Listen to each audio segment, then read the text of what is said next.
The Monday morning disaster Monday mornings at Sinclair Industries usually started with strong coffee and stronger nerves.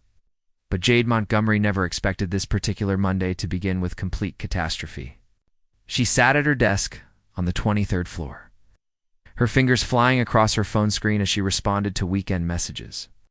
The open plan office buzzed with the usual chatter of keyboards clicking and phones ringing, creating a comfortable backdrop to her morning routine. "Did you see the new campaign metrics?" Riley whispered, leaning over the partition between their desks. Riley had been Jade's closest friend since orientation 3 years ago, and they'd survived countless deadlines and difficult clients together. "Checking them now," Jade replied, pulling up her laptop while simultaneously scrolling through her phone. She'd been chatting with someone named Josh from a dating app all weekend, and he'd asked for a casual photo. Nothing too serious, just something fun and authentic. The previous Saturday, Jade had gone to the beach with Riley, and they'd taken dozens of photos. There was one particular shot where Jade was laughing at something Riley had said, her sundress catching the golden hour light, her dark curls loose around her shoulders.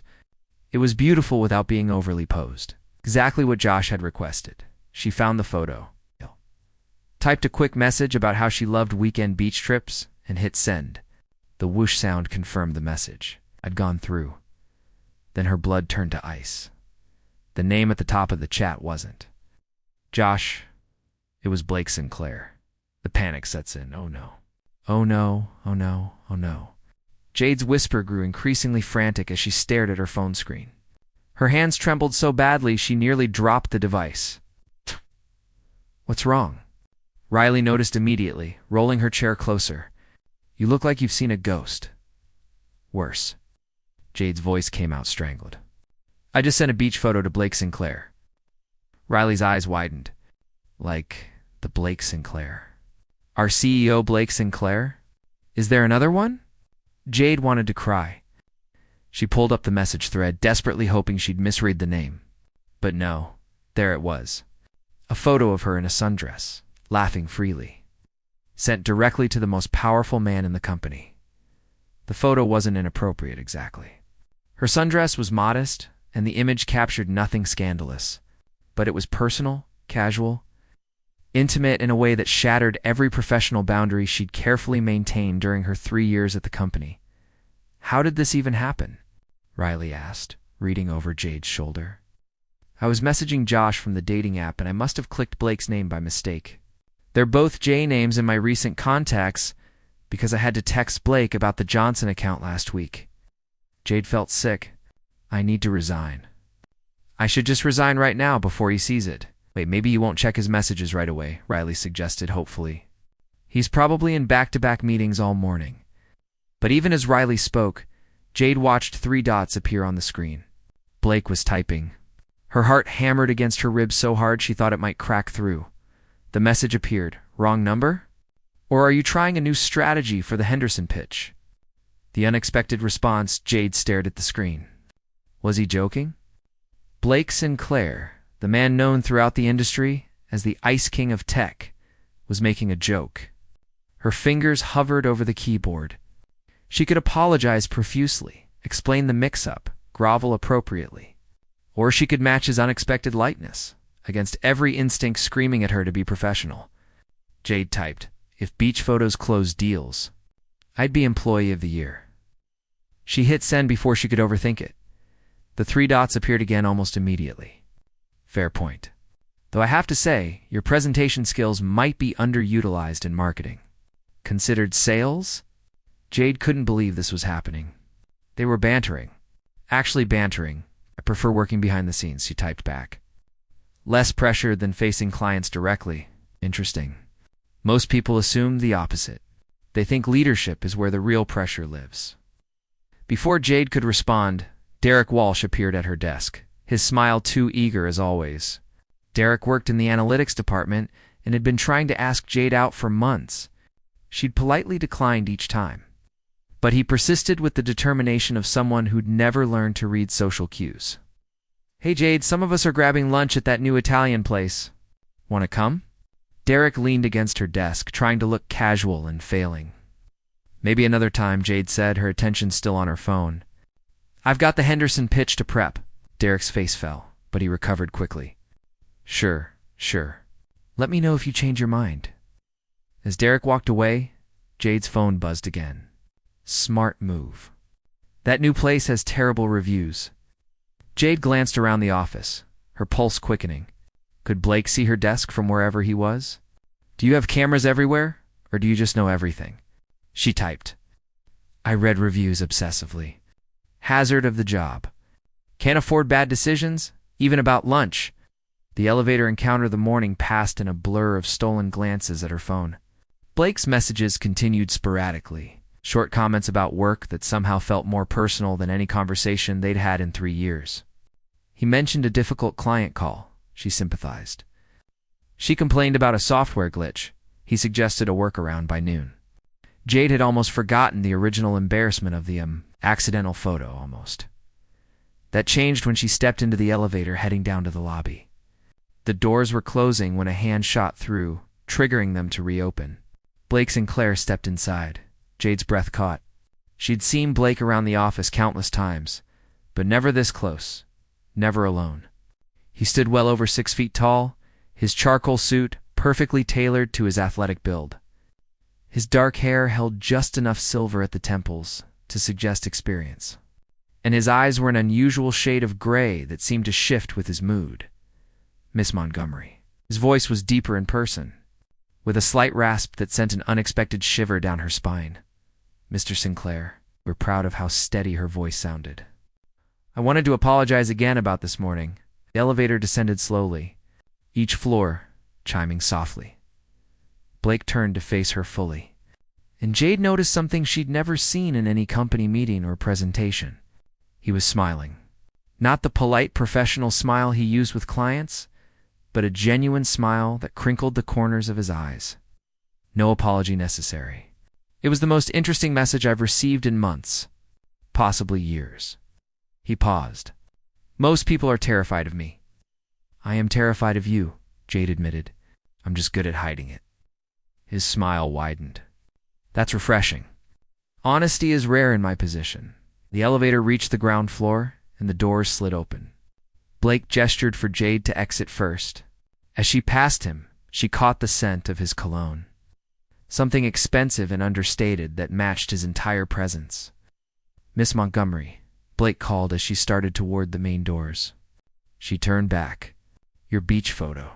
It wasn't unprofessional. It was human. Sometimes I forget what that looks like. Before Jade could respond, he walked toward the executive garage. Leaving her standing in the lobby with her heart racing and her mind spinning, the shift begins that afternoon. Jade couldn't concentrate on anything. The Henderson pitch sat open on her laptop, but her thoughts kept drifting to the elevator encounter. Blake's words echoed in her mind. It was human. Sometimes I forget what that looks like. What did that mean? The Blake Sinclair she'd observed from afar was controlled, brilliant, and seemingly immune to normal human emotions. He arrived before everyone else, left after everyone else, and never appeared ruffled by even the most stressful situations. You're staring into space, Riley observed, tossing a paperclip at Jade's head. What happened? And don't say nothing, because you've had that look since you came back from lunch. I ran into Blake in the elevator. Jade lowered her voice, even though the nearest colleague was several desks away. He said the photo was human. Riley's eyebrows shot up. Human, that's what he said. And that he forgets what that looks like sometimes. Okay, that's actually kind of sad. Riley spun her chair to face Jade fully. Everyone knows he basically lives here. I heard he hasn't taken a vacation in 4 years. Why would someone that successful push themselves so hard? Jade wondered aloud. Maybe success isn't the same as happiness, Riley suggested. Maybe being the Ice King is lonely. That thought stayed with Jade through the rest of the afternoon. At 6 o'clock, when most of the office had cleared out, her phone buzzed with a new message. Working late? Blake's message was simple, but Jade's pulse jumped anyway. Henderson pitch. Presentation is Wednesday morning. Need a second opinion? Jade hesitated. Was he offering to review her work? That was unprecedented. Then again, Everything about today had been unprecedented. If you have time, she typed carefully. My office. 20 minutes. Jade stared at the message. She was going to Blake Sinclair's office. Alone. 2. Present work she hadn't even finished refining yet. This was either an incredible opportunity or a complete disaster waiting to happen. She grabbed her laptop, checked her reflection in her phone screen to make sure she didn't have anything in her teeth, and headed toward the executive floor. As the elevator climbed, Jade wondered iPhone accidental text message had just changed everything. The doors opened onto the 40th floor, which was quieter than the marketing department, more refined. Floor to ceiling windows offer breathtaking views of the city skyline, and the furniture spoke of understated wealth. Blake's office door stood open. He sat behind a massive desk, jacket removed, sleeves rolled up to reveal surprisingly muscular forearms. He looked up as Jade approached, and something in his expression softened. Come in. Let's see what you've got. As Jade entered the office, laptop clutched against her chest. She had the distinct feeling that her life was about to become infinitely more complicated. And strangely, she wasn't entirely opposed to that.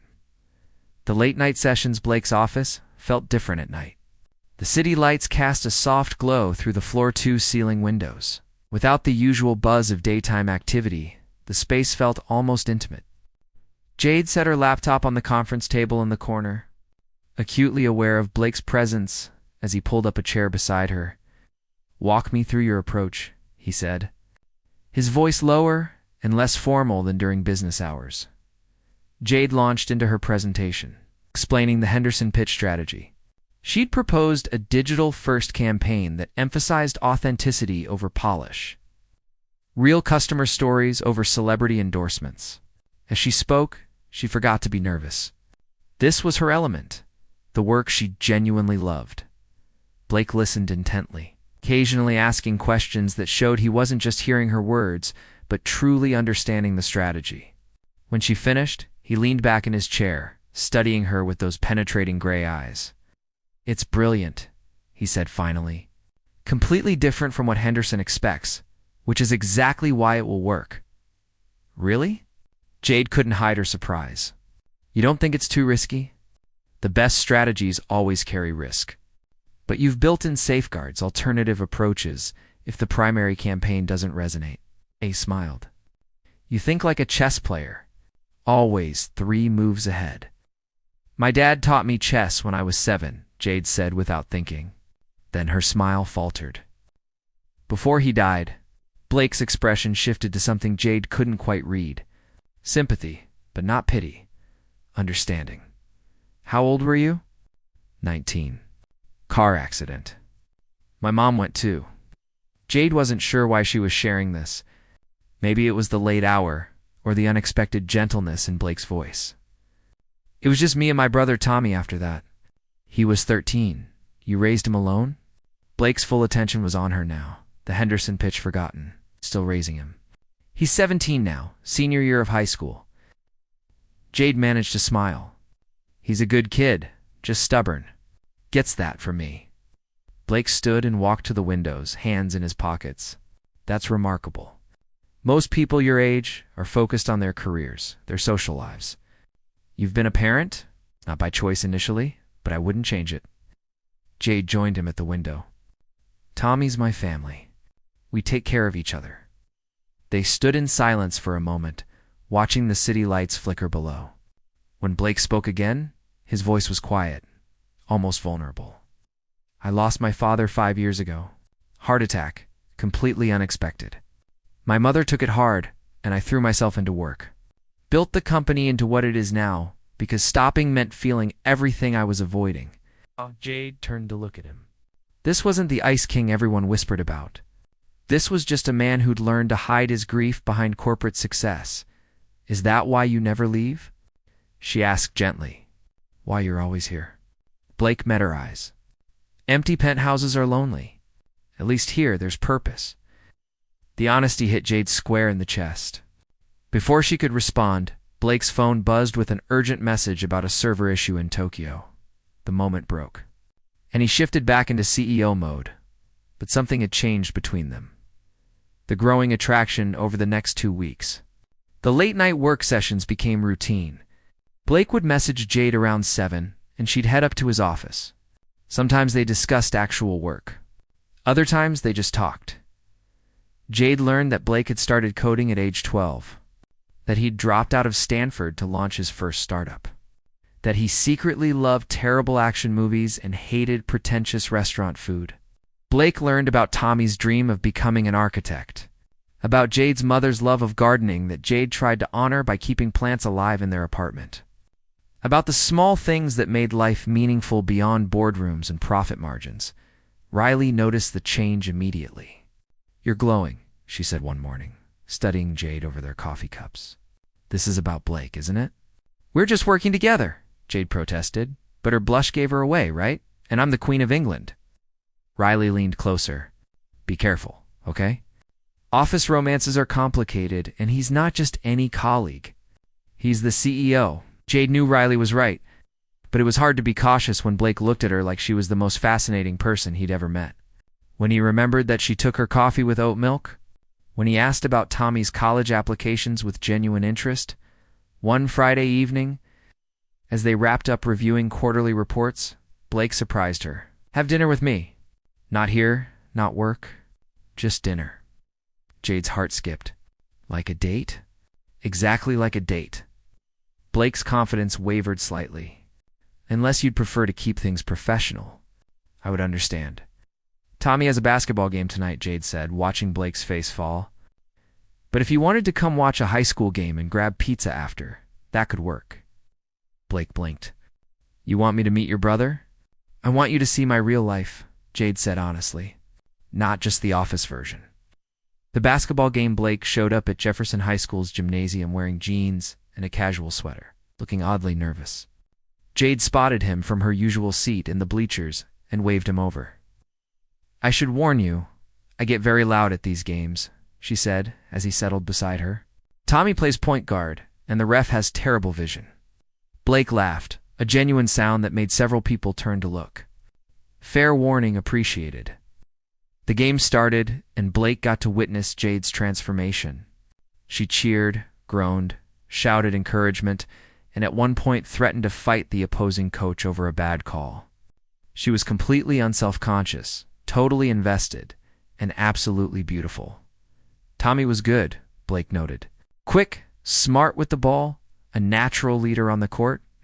When he scored the winning basket in the final seconds, Jade jumped to her feet screaming, and Blake found himself standing too, caught up in her joy. After the game, Tommy jogged over, sweaty and grinning. Then he saw Blake and stopped short. "Tommy, this is Blake Sinclair." "My boss," Jade added quickly. "Blake, my brother Tommy." Tommy's eyes widened. The CEO. "Seriously? Seriously?" Blake extended his hand. "Great game. That final play was impressive." Tommy shook his hand, looking between Blake and Jade with obvious confusion. "Thanks. Are you guys hungry?" Jade interrupted. "We're hungry, pizza." Pizza and truth, they ended up at Antonio's, a family-owned pizzeria that Jade and Tommy had been frequenting for years. The owner, Mrs. Rodriguez, greeted them warmly and raised an eyebrow at Blake, but said nothing. "Over pepperoni pizza and garlic knots?" Tommy interrogated Blake with the bluntness only a 17-year-old could manage. "So you're dating my sister, Tommy?" Jade's face flamed. "What?" "I'm just asking." Tommy turned back to Blake, because Jade never brings anyone around. "Last guy she dated was like 2 years ago, and he was a complete jerk who didn't show up when our apartment flooded." "Oh." Blake set down his pizza slice. "I'm not that guy. And yes, if Jade agrees, I'd very much like to date her." Jade's breath caught. He was asking, right there in front of Tommy, making it real. "I need to know you're serious," Tommy continued, ignoring his sister's mortified expression. "Jade's given up a lot for me. She turned down a job in California because I had 1 year left of high school here. She works crazy hours so I can focus on grades and basketball. She deserves someone who sees how amazing she is." The fierceness in Tommy's voice made Jade's eyes water. Blake's expression softened as he looked at the teenager. Your sister is the most remarkable person I've ever met, Blake said quietly. She's brilliant at her job, but that's not why I'm here. I'm here because she makes me remember what matters beyond profit margins and stock prices. She makes me want to be better. Tommy studied Blake for a long moment, then nodded. Okay, but if you hurt her, I know where you work. Blake smiled. That's fair. The rest of dinner was easier, filled with Tommy's stories about school and his college application process. Blake offered genuine advice about architecture programs. Mentioned contacts he had at several universities, but never in a way that felt like he was showing off. He listened more than he talked, asked questions, treated Tommy like an equal.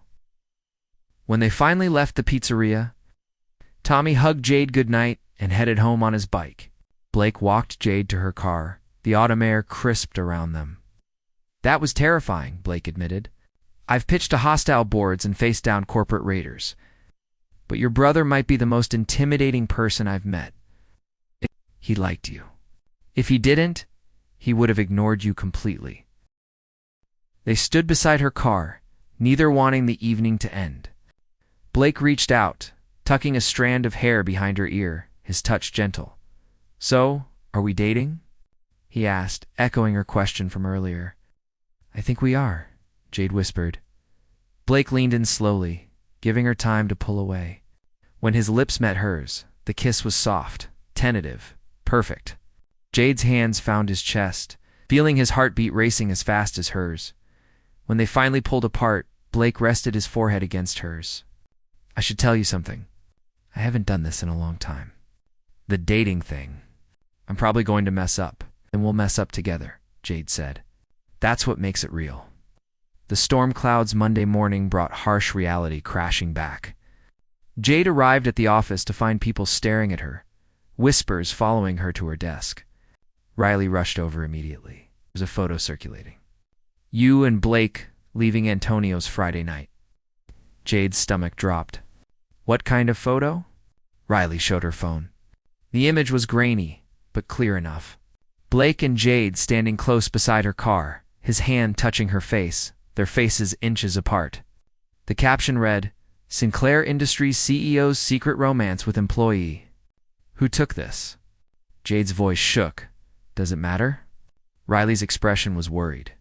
People are talking. Some are saying you slept your way to the Henderson pitch. The words hit like a physical blow. 3 years of hard work, of proving herself, reduced to ugly gossip. I need to talk to Blake, Jade said, grabbing her phone, but before she could message him, Derek appeared at her desk. His usual friendly demeanor replaced with something bitter. I guess I know why you kept turning me down, he said loudly enough for nearby colleagues to hear. You were aiming higher? Literally? That's not what happened, Jade started, but Derek was already walking away. Her phone buzzed. Blake's message was brief. My office. Now. The choice Blake's face was unreadable when Jade entered his office. Another person stood by the windows.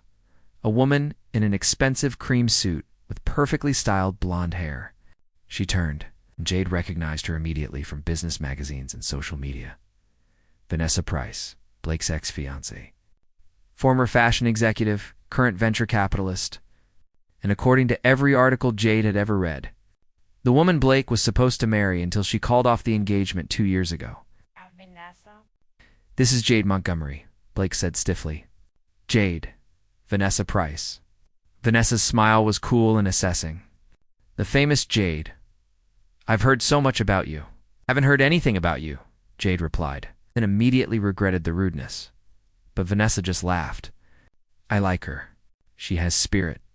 She turned to Blake. I'll leave you two to talk. But Blake, think about what I said. Some things are worth reconsidering. After Vanessa left, heavy silence filled the office. Jade waited for Blake to speak, her heart pounding. Vanessa came back wanting to reconcile, Blake said finally. She's been in London for 2 years and apparently distance gave her perspective. And what did you say? Jade's voice came out smaller than she intended. Blake crossed to her, taking her hands. I said no. Because I'm in love with someone else? The words should have filled Jade with joy, but she saw the strain in his face, the weight of everything pressing down on both of them. Blake, people are saying horrible things. They're saying I used you to advance my career, that the Henderson pitch wasn't really mine. Oh. She pulled her hands away. Maybe we should step back. Let things cool down. Is that what you want? Blake's voice was rough. I want to protect what we have, Jade said desperately. But I also need to protect my reputation, my career. I can't be the woman who slept her way to success. Blake's jaw tightened. You're not that woman. Everyone who matters knows your work speaks for itself. But do they? Or will there always be doubt? Jade blinked back tears. I worked so hard to get here. To build something for Tommy and me. I can't watch it crumble because of gossip. So you're choosing your career over us. Blake's pain was visible now. I'm choosing not to lose everything I've built. Jade's voice broke. Can you understand that? The silence stretched between them like a chasm. Finally, Blake nodded slowly. I understand. And I hate that I put you in this position. He walked back to his desk, every movement controlled.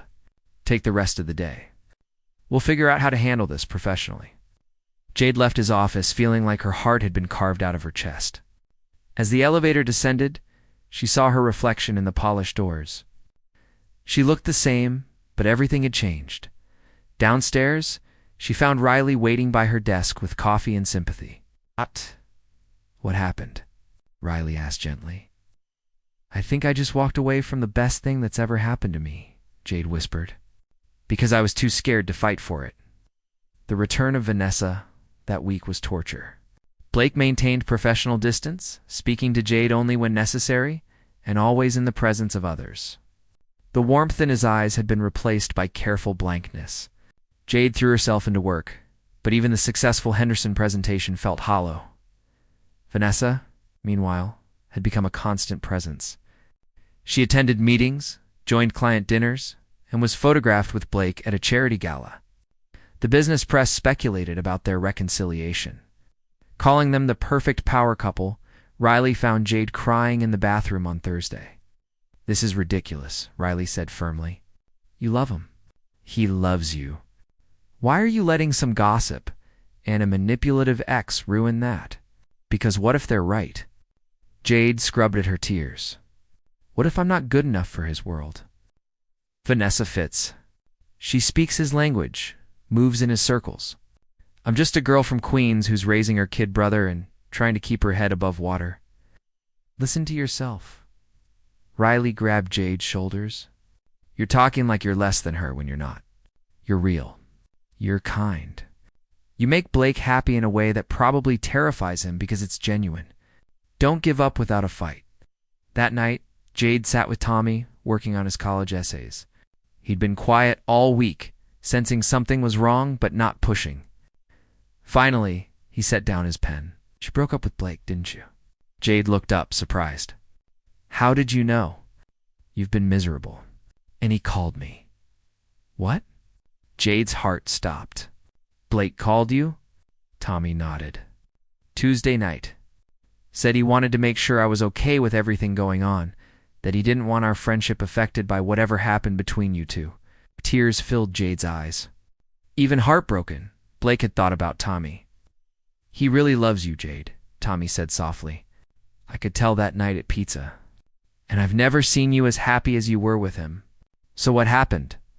Jade explained everything. The photo, the gossip, Vanessa's return. Her own fears about not belonging in Blake's world. When she finished, Tommy shook his head. That's the dumbest thing I've ever heard. Excuse me? You taught me to fight for what matters. When Dad and Mom died, you didn't give up, even though you were scared. When I wanted to quit basketball after I broke my wrist, you made me push through. And now you're giving up on someone you love because you're afraid? His words hit home. Jade had spent 6 years teaching Tommy resilience, courage, determination. And here she was, running away. What do I do? She whispered. You fight. Tommy said simply. You remind everyone why you're amazing. And you tell Blake that you're done being scared. The company meeting Friday morning, Blake called an all-company meeting. The entire office crowded into the main conference room and connected via video from satellite offices. Jade stood in the back, her stomach churning. Blake took the podium, his presence commanding immediate silence. Vanessa sat in the front row, her smile confident. "Thank you all for coming," Blake began. "I've called this meeting to address rumors that have been circulating. Rumors that have hurt someone who doesn't deserve it." Jade's breath caught. What was he doing? 3 weeks ago, one of our employees accidentally sent me a personal photo. Instead of reporting it to HR or reacting with typical corporate distance, I responded like a human being. And in doing so, I discovered someone extraordinary. The room was silent, everyone leaning forward. Jade Montgomery has worked at this company for 3 years. In that time, she's generated over $15 million in new business, created campaigns that have won industry awards, and mentored junior employees with exceptional generosity. She earned every opportunity she's received through talent, hard work, and dedication. Blake's eyes found Jade's across the room, and the Ice King facade cracked completely. She also happened to make me laugh for the first time in years. She reminded me that success means nothing without connection. She showed me what bravery really looks like, raising her brother alone while building a career. And somewhere along the way, I fell completely in love with her. Gasps echoed through the room. Jade felt tears streaming down her face. "So let me be absolutely clear," Blake continued, his voice strong. "Any suggestion that Jade's achievements are due to anything other than her exceptional abilities is not just wrong. It's an insult to one of the finest professionals I've ever worked with. And if anyone has a problem with my personal feelings for her, you can direct those concerns to me." He paused, then smiled slightly. "Though I should warn you, I don't plan to change them." The room erupted in applause. Not everyone clapped, but enough did that the message was clear. Jade stood frozen, overwhelmed. Blake stepped down from the podium and walked directly to her, ignoring every stare and whispered comment. "I'm done hiding," he said, taking her hands. "I'm done pretending this doesn't matter more than anything else. So I'm asking you, right here in front of everyone, will you take a chance on us? Will you let me fight for this?" Jade looked around the room. She saw Riley grinning through tears. Saw some colleagues smiling, others frowning. Saw Derek looking away. And in the front row, she saw Vanessa stand and quietly leave, her perfect posture unable to hide defeat. "Yes," Jade whispered. Then louder, "Yes." Blake pulled her into his arms, and when he kissed her, the applause grew deafening. Confronting Vanessa later that afternoon, Jade found Vanessa in Blake's office, packing her belongings into an expensive leather bag. "I owe you an apology," Jade said from the doorway. Vanessa looked up, surprised. "For what?" "For assuming you were just a villain in this story? That wasn't fair." Vanessa's polished exterior softened slightly. She gestured to the chair across from her. "Sit. Let me tell you about Blake Sinclair." Jade sat cautiously. "I met Blake 7 years ago," Vanessa began. "He was brilliant, driven, already successful. I thought we were perfect together. Same ambitions, same circles, same goals." She smiled sadly. "But I never made him laugh like you do. I never saw him look at me the way he looks at you, like you're the only person in the room. Then why did you come back?" Jade asked gently. "Because success is lonely, and I thought maybe what we had was enough." Vanessa closed her bag with a decisive click. "But watching him today, I realized it wasn't love I wanted. It was comfort, the known quantity." She stood, extending her hand to Jade. "Take care of him. And more importantly, let him take care of you. That's what love is supposed to be." Jade shook her hand, understanding passing between them. Sometimes the right person was worth fighting for, and sometimes letting go was the bravest choice of all. Building something real over the next few months. Jade and Blake learned to navigate their relationship in the public eye. Some people gossiped, but most respected Blake's directness and Jade's continued excellence at her job. When she was promoted to senior marketing director based solely on merit and peer review, even the skeptics had to acknowledge her talent. Blake made good on his promise to be present in Jade's real life. He attended Tommy's basketball games, helped review college applications, and even attempted to cook dinner at their apartment. The smoke alarm had other opinions about his culinary skills. Tommy, for his part, became Blake's biggest defender. When a business journalist asked him about Blake's relationship during a school project interview, Tommy said simply, "He makes my sister happy. That's all that matters to me." Blake met Patricia Sinclair, Blake's mother, on a Sunday afternoon at her home in Connecticut. Jade was terrified, expecting sophisticated judgment. Instead, Patricia hugged her warmly and whispered, "Thank you for bringing my son back to life." Over tea and homemade cookies, Patricia shared stories about Blake's childhood, his brilliance, and his loneliness. His tendency to hide emotions behind achievement. "He was always so afraid of disappointing people," Patricia said. "Watching Blake and Tommy throw a football in the yard?